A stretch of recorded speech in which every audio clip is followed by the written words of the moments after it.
Welcome to Real World Peaceful Parenting, a podcast for parents that are tired of yelling, threatening, and punishing their kids. Join mom and master certified parent coach Lisa Smith as she gives you actionable, step-by-step strategies that'll help you transform your household from chaos to cooperation. Let's dive in. Welcome to today's episode. And I know I'm a broken record. I say it every week, but I am so excited to be with you all here today for many, many reasons. I have a very special guest today. Before I introduce her, well, she doesn't need an introduction because she is our most popular recurring guest on the podcast. Before I get to that, I want to share with you all that today's topic has been simmering with me for quite some time. And it reached a boiling point recently when I stumbled upon a headline on a morning show's website boasting, we'll call him Dr. Jones' 4 tips for raising successful kids. Let me tell you, this struck a nerve with me, and I refuse to stay silent any longer. I'm fed up with the notion that one-size-fits-all formula for parenting perfect or successful children. And here to talk with me about this important topic today is none other than my mentor, my friend, an amazing woman, an amazing leader within the parenting community. Kiva Schuler from the Jai Institute is with us again today. I know you all love when Kiva's on the podcast. I get tons of positive feedback, Kiva. So welcome. I love being on the podcast with you, and I'm so happy to hear that. That's fantastic. Yes, I always get great comments from people like, oh, you had Kiva on again. It's so great. So for those of you that are new to the podcast, maybe you're just tuning in, let's give you the 411 on Kiva. Kiva is the founder and CEO of the Jai Institute for Parenting. And she's also the author of a groundbreaking book called The Peaceful Parenting Revolution, Changing the World by Changing How We Parent, which examines the consequences of traditional parenting methods and offers a more modern approach grounded in emotional intelligence, values-led leadership, and effective communication. So Kiva is really a pioneer in the parent coaching space, recognized worldwide as one of the leaders. And I couldn't think of a better guest to have on today than Kiva to talk about this important topic, really, which is, for me, we have to stop talking about tips to raising successful kids. Tell me to start. Right. I mean, what does that even mean? Okay, that's point one. What does successful kid even mean?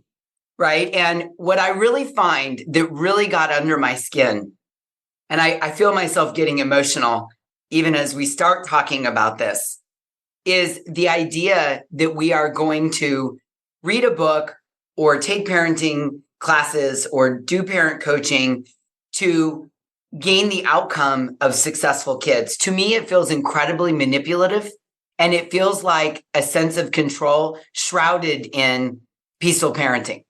Yeah, I'm with you. And I think this idea that there's a prescription for this human being that we brought into the world to fulfill a set of criteria, not of their own volition, passion, or interest, but to project some image out into the world is why so many kids are miserable.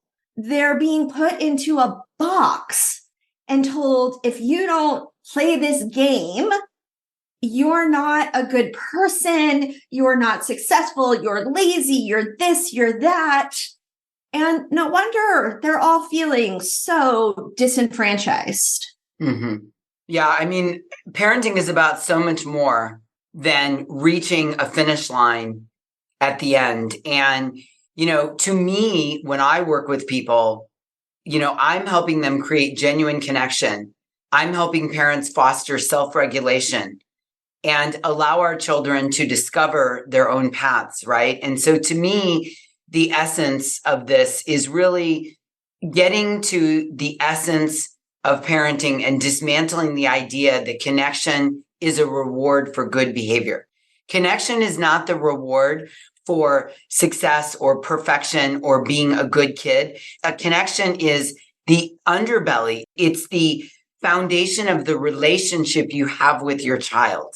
Yeah. I mean, I think that There's so much to unpack here, but we have to be careful as parents to not assume that we know who this person is and to not make the mistake of deciding that we know what is best for this human being who has rights and passions and interests and strengths and challenges and weaknesses, because we set ourselves up to actually create disconnection by not honoring the fundamental human right of the children in our home to forge a path forward that is their version of success. Amen. Now let's be clear, because at this point, I know there's a few listeners going, whoa, whoa, whoa, wait a minute. Are you saying, and I want to be clear, I know I speak on behalf of Kiva and myself, we are not espousing permissive parenting. This is not the kid gets to do whatever they want and eat ice cream for breakfast and stay up all night and be on their phone 24/7 and, not go to school. The way I always talk about it is children are their own souls who come to earth to have their own experience. And we are fortunate enough to guide them for a period of time. And that is our job, to guide, to not control, to not gain compliance and control, but to guide and support and connect with them.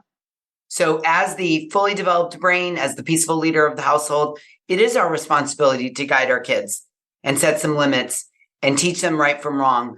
But what I really think about is working through or working with our children as process problems, not character problems, which is why the label of good or perfect or successful, if you don't meet that criteria, whatever that is, that implies you then have a character problem. And childhood is a series of process problems that need to be guided and coached and worked on. I think there's a really important distinction in what you just said, which is the difference between values and outcomes. If we're parenting for the outcome, we are essentially saying to our child and ourselves that trumps everything else. Whereas as we teach our coaches to help parents define values and really feel, is that my value, or is that a prescription from my family, from society, from culture? Then the value becomes the underpin of the limits and the rules and the teaching and the guidance. And the example I love to use, I know you have a super athletic kid, Lisa. I do not have athletic kids. I have mathy, reedy kids. And when they were little, I bought into the whole, they have to be on soccer teams and they have to do gymnastics and cheer. And they were just super not into it. And when I looked at the value that I had, the value was, it's important to me that my children learn to love to move their bodies, right? That physical movement, exercise, strength mattered to me. Whether they did that in a place where they were never going to get seen or rewarded or have trophies or didn't actually matter. So the value became the decision matrix for how we decided that Miles and Charlotte were going to move their bodies. Mm-hmm. And I could let go of everyone else's kid is, on club sports and traveling all over the country. We're just not doing that because they're not into it. Amen. And I can so relate to that because on the other end of the spectrum, if you will, I do have an athletic kid who has ADHD and dyslexia. And so, similarly, reading books is a real challenge for my kid. I mean, he really struggles. He consumes content in a non-traditional way. So for us, the value was, learning to learn rather than, reading 4 million words at school or consuming the Percy Jackson series traditionally rather than listening to it, or watching a movie instead of reading a book, because that's how he takes the information in better. And again, giving up those norms that we're indoctrinated with and figuring out what's important to our family. Yeah. Another really great question to ask is, okay, so what does success mean? Because culture will say, well, it's, making a lot of money or having a fancy car or being able to travel the world. Well, I don't know about you, Lisa, but I know lots of people with a lot of money that are miserable, that have terrible relationships, that are not healthy emotionally, physically, relationally. Like, that's not success. So what is success? Well, for me, when I think about it, it's life fulfillment. It's the quality of the relationships that we have in our life. It's having creative capacity, right? Being someone who creates things, who is being an addition to the world for having been alive. And so that can help reorient us to, okay, then what are the experiences that I get to create for my children so that they can embody what I define as success? Because it's not like go be an investment banker like we did and be miserable and hate ourselves and drink too much and have bad relationships. Like, that ain't it.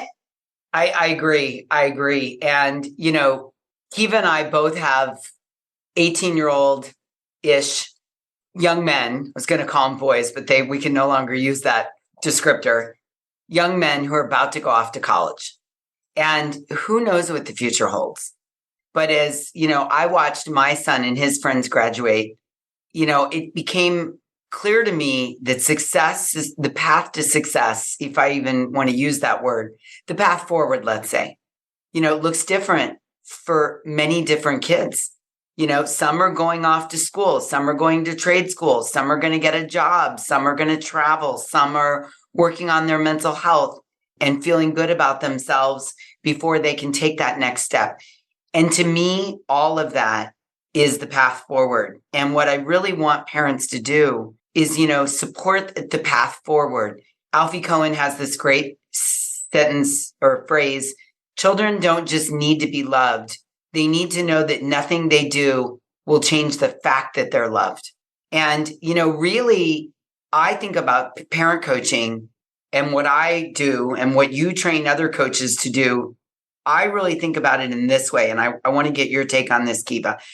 To me, when I work with parents, the real job, the real goal is to help you sort out your stuff so that when your child melts down or messes up or has a bad day or makes a little mistake or makes a big mistake or makes no mistakes, you're aware of how you're showing up for them. You're regulated, you're in your higher brain, you're calm, you're supportive, and you're able to model all the qualities that you believe in for your kids on their worst days. It's not about raising successful kids.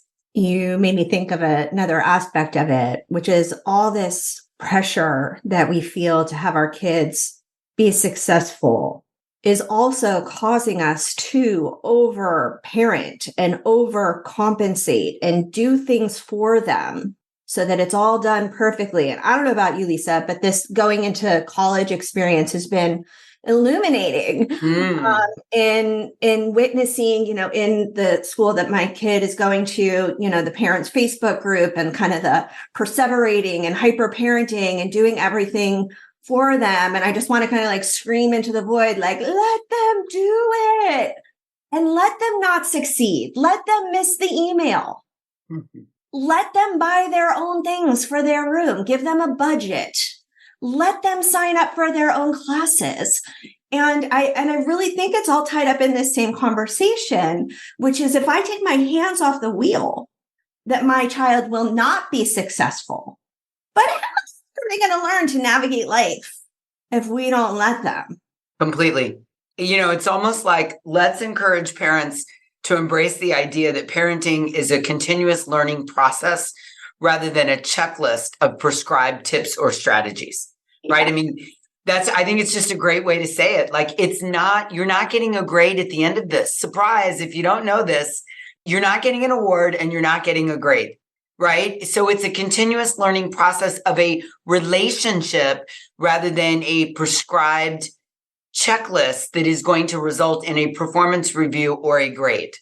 I mean, the grade is the quality of the relationship that we end up with at the end of the day with our child. Maybe because even that you can't control. Pot of gold. Yeah, sorry. I mean, you can't control the relate. I mean, you can just show up and do your best, right? I mean, I do believe that connection leads to cooperation. and connection leads to a solid foundation of a relationship. I do. But I just think that you do the best you can. I mean, think about this. Your kid is going to live with you for 18 years, let's say, give or take, right? And let's say your kid or kids live to be 80. Think about this, Kiva. They're going to live longer without you than they live with you. We are a moment in time in raising them. And what I always think about, and this is really paramount to my core values because I never really had a great relationship with either of my parents as an adult. And so I've always thought about, what is this going to look like past childhood into adulthood? Because I had, some pretty good examples of what I didn't want to happen. And this is really, a moment in time, the 18 years together. And I saw this post the other day that said, success is when your children want to be with you when they're an adult. That's what I think. Yeah. That's what I think. Yeah. Yeah, I saw a post about that made me kind of teary, given where I am on my parenting journey, that 90% of the time that you spend with your kids will happen between 0 and 18. And, that is, right? We want them to fly off into the world. I've started to think of myself as the mothership, like the mothership. And when they want to come home and dock and refuel and gas up, they can, and they're off, they're going to fly the galaxy. It's awesome. I agree. I find myself genuinely curious, just so curious as to what the next 6 months are going to look like, the next year, the next 4 years, the next 10 years. Just genuinely, I find myself thinking, like, what is his life going to look like? And I, just hope I'm here for a front row seat to it. Yeah, that's awesome. Yeah. Let's talk about this. Tell us from your chair, why is it important for parents to focus on serving their children in a way that creates connection and helps the kids learn self-regulation rather than aiming for specific outcomes and behaviors? Because when they do reach this point in their life, when they are going out into the world and experiencing more independence and they're going to go get their first jobs, if they have not had experience with challenging life situations, right? Just breakups and layoffs and people who don't like them. And it's all about the goal. We are sending them off into the world ill-equipped to deal with how the world actually works, right? Like the world doesn't work based on grades and trophies and captains of the football team. The world works on relationships and the ability to deal with challenges, process them, be resilient, resourceful, create solutions, and move forward. That's how the real world works. Amen. Yeah. Yeah. And then these kids get out in the world and they're like, what the heck? What do you mean you're breaking up with me? What do you mean I didn't get the job? What do you mean there's a layoff? And they are crushed because they were fed a story that life didn't work like that for them. Yeah. Or buffered from it. Yeah, that's what I mean. Yeah. Yeah. Yeah. Yeah. I just wrote a blog post. It should be up. Maybe I'll send it to you to post with this or go to our website about an experience that I had with Miles. And he made a big mistake, really broke a big rule, and how we handled that and what came of my parenting of him in that moment. And those are the moments, like those are our opportunities to teach, to take this wisdom that we have from a life with experiences in the past and our life lessons and translate that to our children so that they can learn important things. I couldn't agree more. And as you were sharing all this with us, and I think that blog post will definitely post it in the show notes because it sounds germane to this conversation. I do think about, and my son, as he gets ready, we're a month away, from the launch to the next chapter. We talk a lot about, mistakes because they're coming, and one of the things I say to him is, I really hope that I have built with you the foundation that when the mistakes come, you run to me, not away from me. Yeah. And, again, this is part of the dominant parenting paradigm I grew up in, is mistakes were, hidden, minimized, you avoided admitting them at all costs because there was the consequence of the mistake, and then there was the physical consequence, and then there was the mental consequence of feeling like a horrible person because you made the mistake. And that was a lot to get overcome as a 16, 17, 18, 22-year-old. And so, Malcolm and I talk a lot about, let's try to minimize the mistakes if we can, the severity of them, the magnitude. But when they're there, I really hope that you will come and come to me and let me help you problem solve through them, right? I'm not going to do them for you, but, if you need to reach out to a professor, explain something, go have a talk with a coach, go talk to a friend, I can be a resource for you.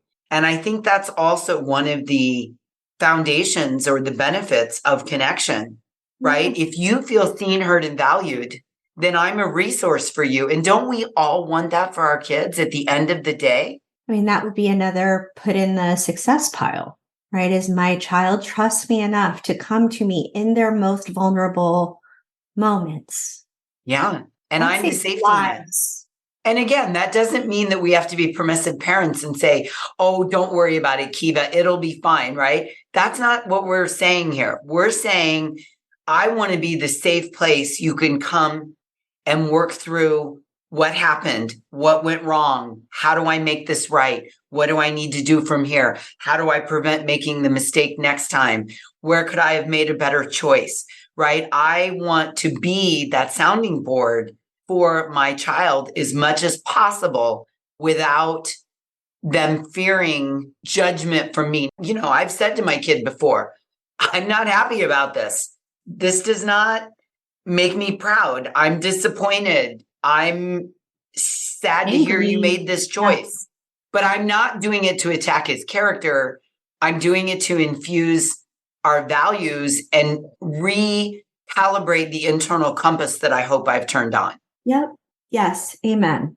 Good stuff. Good stuff. So one of my crusades, I feel like I'm not a big crusader, so I'm a little shocked at myself that I was so worked up by this, but I really would love for the parent coaching influencer space to move away from this idea, this notion that one size fits all formula for perfect or successful children. I really just feel like, I saw this quote from Mr. Rogers, knowing that we can be loved exactly as we are gives us all the best opportunity growing into the healthiest of people, right? So I would love to see us talk about raising emotionally intelligent, well-adjusted, healthy children in the world rather than good and perfect and successful. And I just, I guess this is my rally cry to the parent coaching industry to move away from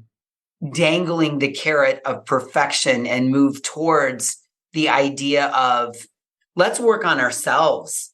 Let's raise our emotional intelligence so we can stay regulated when our kids are having a tough day or they've made a mistake or they're not sure or they're struggling with their mental health or trying to find where they fit in or they're asking the big question of, will I be okay? So that we can model emotional intelligence and self-regulation for our children. I'd much rather the headlines say that. Wouldn't you?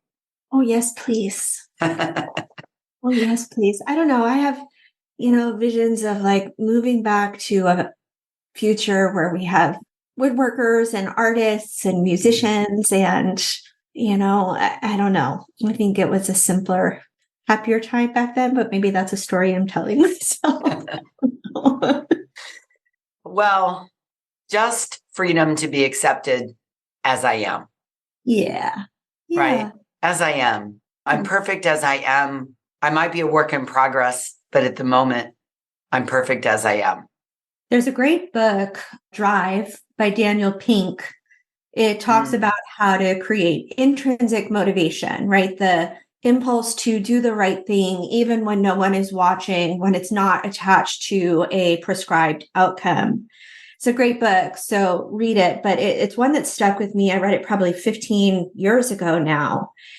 And it really helped me redefine this idea of what success is and how, as a leader and a parent, right, because I play both roles, to inspire people to have that quest for excellence, but to have it come from their own internal compass and guidance system versus needing to be excellent for my approval and validation. Yes. Which makes me think of, along those same lines, it's parenting the child in front of you that you have, not the child you wished you had, right? I mean, it's also, falls in line with one of my favorite books, which is Gay Hendricks' The Big Leap, right? And just figuring out, your son Miles' zone of genius is completely different than my son Malcolm's zone of genius. And we both figured out what our kid's zone of genius is, and we appreciate it and we respect it. And sometimes you don't get the zone of genius that you thought you were going to get, right? A dad is, a former baseball player who wants a kid that's a baseball player who happens to love playing the guitar. It's how it goes sometimes. So, I'm always helping people parent the kid they have in front of them, right? Not the kid they wish they had, and just really love the kid they have in front of them, accept and love and appreciate the kid standing right in front of them. And paradoxically, that is how they will become successful. There's the irony, right? There's the irony. All right. I want to extend my heartfelt gratitude to you, Kiva, of the Jai Institute for Parenting, for joining us today and sharing such valuable insights. And tell us where, if people want to know more about the Jai, what's this Jai Institute for Parenting? Tell us where they can find out more all about the amazing Jai Institute, which is where I trained, changed my life, changed my relationship with my son. To be honest with you, it changed every relationship in my life. Mm-hmm. I am a completely different person post-Jai than I was pre-Jai, and I have some old school friends that will attest to that. Well, people can go to our website. There's just a plethora of information there. Jai, Institute for Parenting.com. Whether you're looking for resources on yelling, spanking, power over dynamics, they're there. If you're curious about becoming a parenting coach, tons of information, books, you name it. Have fun. Wonderful. Yes. I think it's the best parent coach training institute in the world, in the galaxy. There's no, I think. No, exactly. Best in the galaxy. That's a new, speaking of awards, I'm going to give you that award, Best in the Galaxy. Oh, thank you. As bestowed by Lisa Smith. There we go. There we go. So thank you, Kiva, again, for being here today. You're a regular guest. And people love hearing from you and our conversation. Clearly, there's a lot of love between Kiva and I, a lot of respect. I'm a huge fan of Jai and everything they do and offer and how you and your team changed the world. So thank you for being here. I love being on your show, Lisa. Anytime. Oh, perfect. Well, thank you for listening today. Hopefully you all enjoyed our discussion as we delved into the true essence of parenting and the importance of creating genuine connection with our children. Today, we explored the notion that parenting goes beyond striving for perfect or successful children and instead focuses on nurturing self-regulation and supporting our children to discovering their own paths. Kiva and I together dismantled the idea that connection should be a reward for good behavior. It's really the underbelly or the essence of the parent-child relationship. So I want to encourage you to continue on this journey of real-world peaceful parenting, where you get the chance to prioritize connection, self-discovery, and the well-being of our children. Thank you for listening today. And until we meet again, I'm wishing you peaceful parenting. Thank you so much for listening today. I want to personally invite you to head over to thepeacefulparent.com/welcome and sign up for my free Peaceful Parenting mini course. You'll find everything you need to get started on the path to peaceful parenting just waiting for you over there at www.thepeacefulparent.com/welcome. Can't wait for you to get started. Thanks for listening to Real World Peaceful Parenting. If you want more info on how you can transform your parenting, visit thepeacefulparent.com. See you soon.